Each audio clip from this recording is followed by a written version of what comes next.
ஒரு எளிய ரகசியத்தை யாராலையும் சொல்ல முடியாது. சாயப்பா கொடுத்த வரத்தால் நாம் இங்கே பேசுகிறோம், நாம் இங்கே கேட்டுக்கிட்டு இருக்கோம். நம்ம மனசு எதை தொடர்ந்து நினைக்குதோ அதுதான் நம்ம வாழ்க்கை. எது நம்ம மனசை தொடர்ந்து நினைக்காம இருக்குதோ அதுவும் தான் நம்ம வாழ்க்கை. நினைக்க வேண்டியதை நினைக்காம நினைக்காததை ஒரு மனுஷன் தொடர்ந்து நினைச்சான் அப்படின்னா அப்பையும் வாழ்க்கை அவனுக்கு கெட்டு போயிடுது.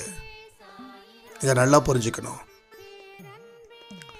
அப்போ நம்ம காலையில் இருந்து இரவு தூங்குற வரைக்கும் நம்ம மனசில் எந்த மாதிரியான எண்ணங்கள், எந்த மாதிரியான நினைவுகள், எதை நம்ம நினைக்கிறோம், இதை வச்சு தான் உங்கள் வாழ்க்கை அந்தந்த அன்னைக்கு தீர்மானிக்கப்படுகிறது.